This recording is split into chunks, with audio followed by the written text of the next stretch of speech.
When you read my slide today, you will think, what is privacy manual? So privacy manual is the same as an instruction manual on how to put pieces together, or a regular manual that we have. But mostly it focuses on data privacy, or how to keep the personal or the PIIs, or personally identified information, safe and secure. So today, you will learn all about data privacy manual. What is the importance of having it if you are compliant with the data privacy law? So stay with me in a couple of minutes, and I promise you that after this webinar, making a privacy manual will just be a piece of cake. So before anything else, let me introduce myself. I am Mabel, a certified data protection officer and currently working in the Digital Defender Cybersecurity IT Solutions. So we are one of the companies who help organizations to be compliant with data privacy law.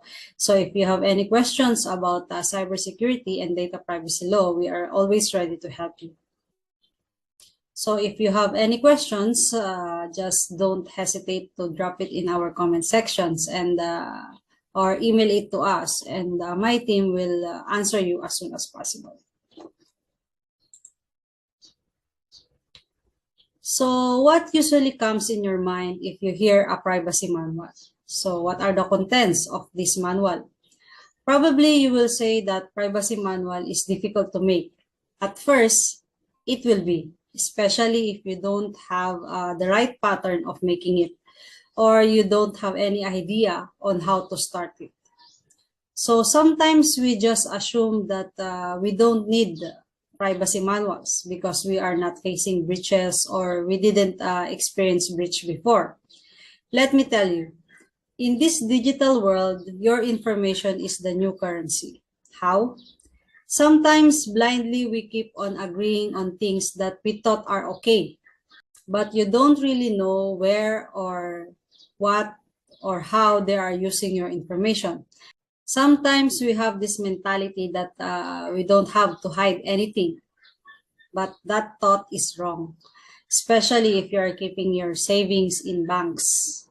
And we all know that it is all connected to the internet, and if we are not careful enough, we can be hacked, and all our savings can be gone in a minute. So if you think that stealing your information is slim or not, once the bank is breached, you are still affected. Either your money will be gone, or hackers can extort money from you, or use your details to hack or to scam other people. So what if there is a new employee? How can you brief the staff in a way that you will not have to spend the whole day talking? So what you are thinking is right. Through privacy manual, that is why it is not just a book or reading materials that you should have in the office, because it will be a guide to all employees, new or not, that they have a guide to know what are the things they need to do in a certain situations.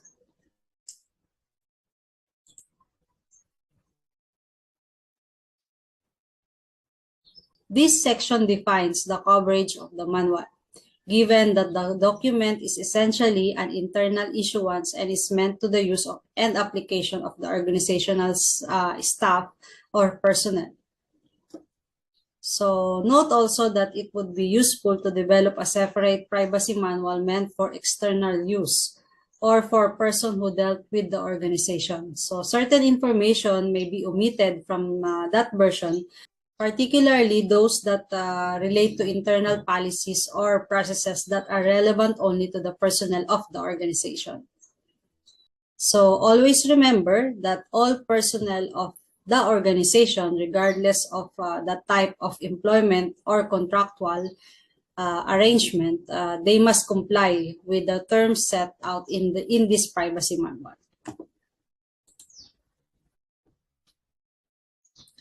So let me ask you, what if there is a breach?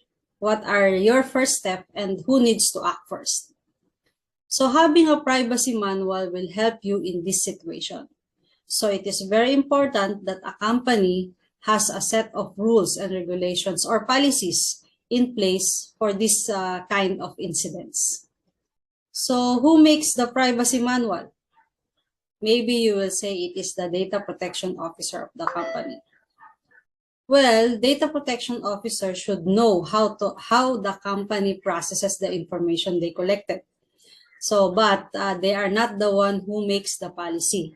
The answer to that is that one who controls the information or the personal information controller. So they have to work hand in hand with the data protection officer to check if there is a probability of being breached in organizational, physical, and technical aspects of the organization. So here is the division of terms that we should include in the privacy manual for so that the readers can easily understand it. So first is we have processing. So once you collect the information, you will process it and put the information into use. And of course, we have to always keep the personally identifiable information secured during the process. And next is we have consent. So from the word itself, we are allowing a certain company to collect and process our information. So always remember that if you are asking consent, it should always be clear and easy to understand. And asking consent should be in a way that you are not forcing the client to say yes or to just give the consent. So it should always be freely given by the data subjects. Next is we have personal information controller. So these are the companies or organization who collects your information. Mostly they are the heads or managers of the company that directs the use of your information once collected. So next is we have personal information processor. So it is a person or a device who processes your details. It could be a secretary of a company or it could be a cloud server that stores your details. But always remember that in processing the information, personal information controller should be the decision maker. And next we have data subjects. So data subjects refers to all individuals who their personal information is collected and processed. So you guess it right, it is you and me. So always remember that we have always rights under data privacy law. And lastly, we have personal information. So this is the details, our details like our name, addresses, mobile numbers. So it is our identity. So this is the reason why data privacy law is established all around the world, because in the digital world, as I said earlier, our details is the new currency. So if there is no privacy law, it can be used against us. Or think of a situation like you are an idol or a celebrity, that paparazzi will be all around you and check or record whatever you are doing. So it will be like a similar situation that you don't have privacy, that you can talk, walk, and do whatever you want.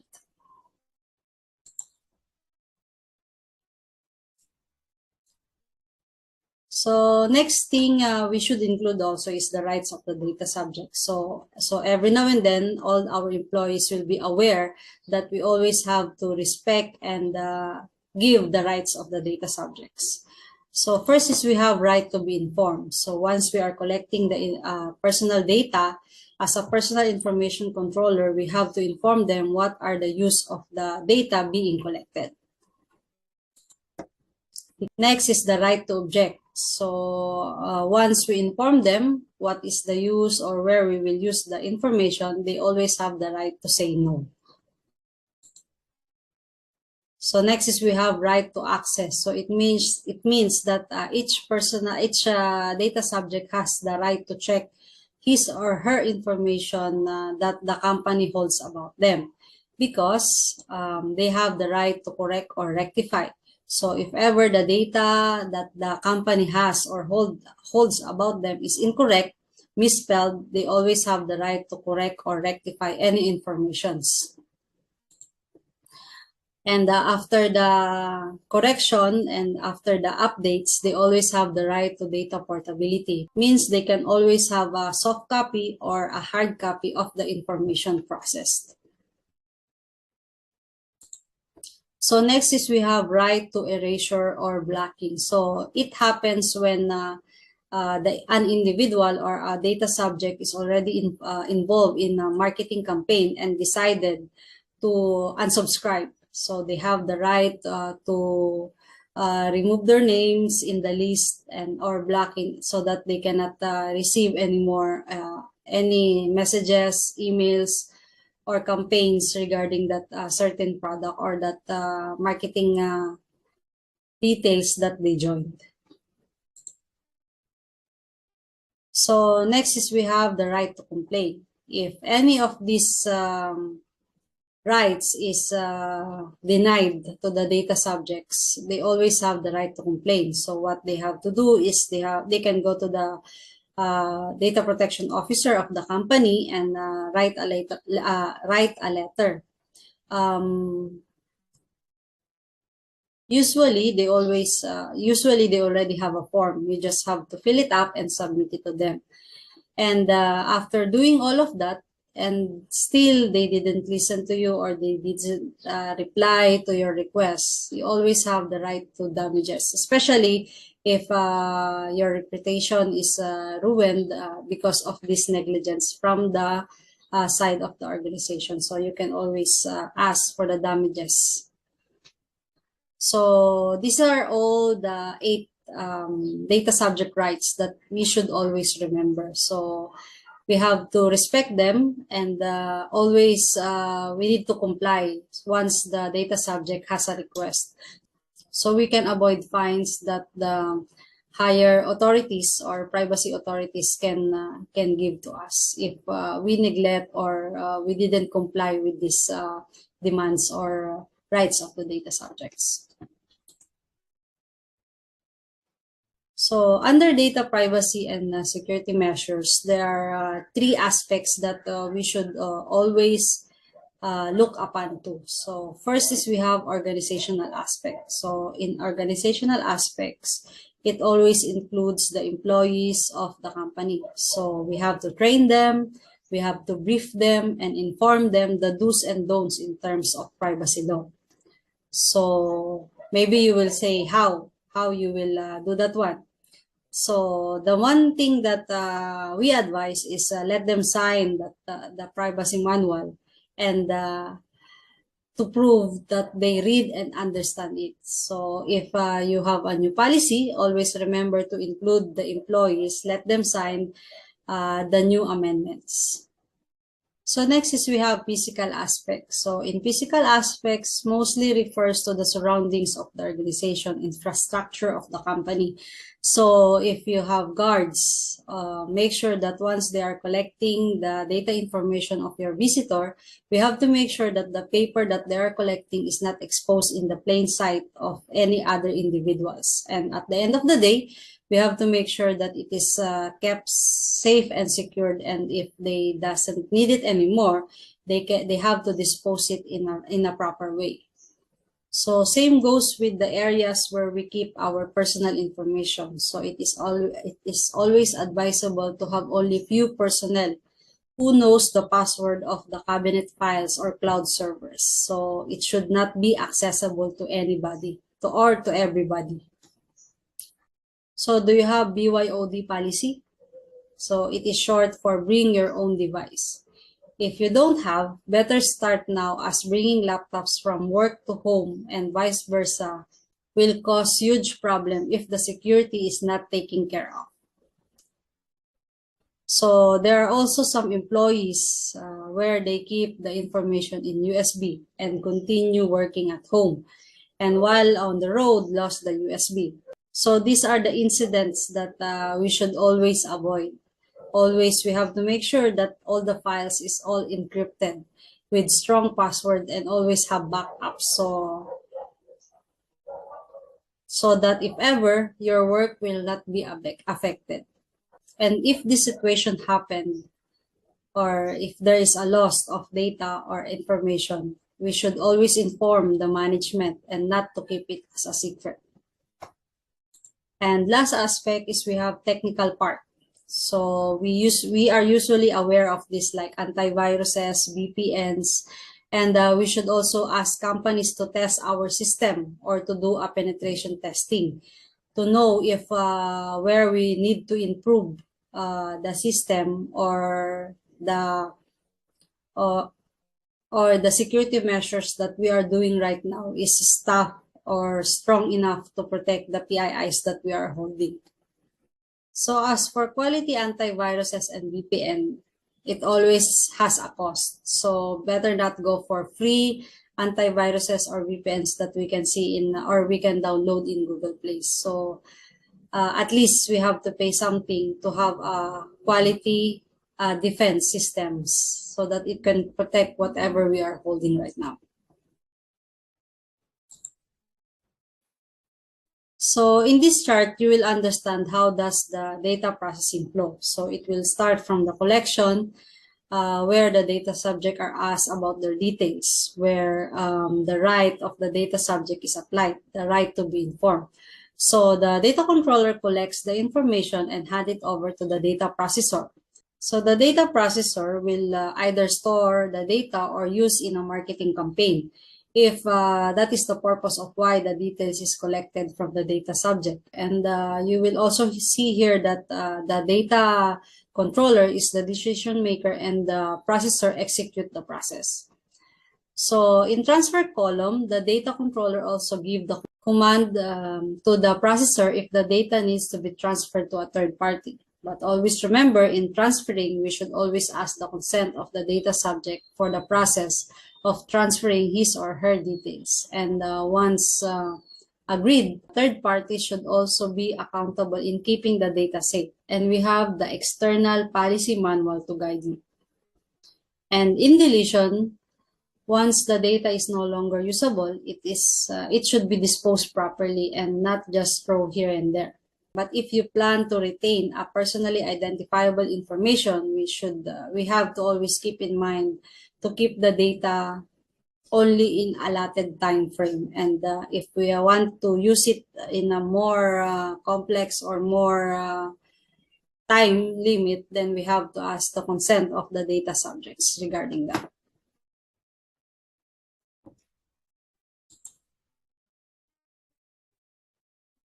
So this is one of the issues that we can see in the internet right now regarding data privacy violations.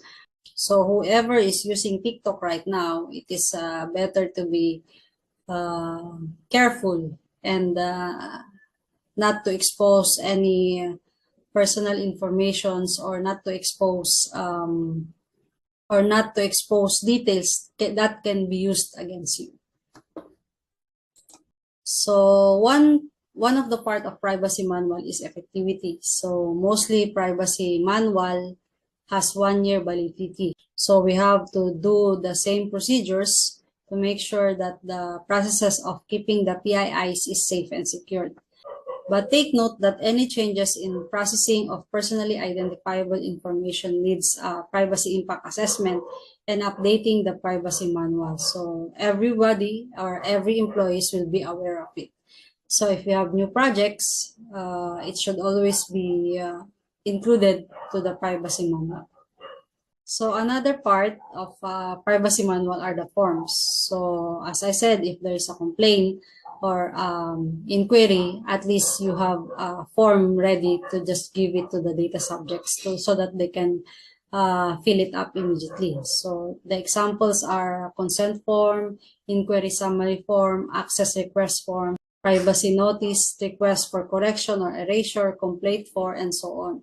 So that these forms should be easily accessed by the data subject if ever there is a request to the company who holds their personal information. So this is the end of my webinar, and we believe that no company should suffer millions of losses in terms of data privacy violations. If you have more questions about our offer, please free to email or call me anytime.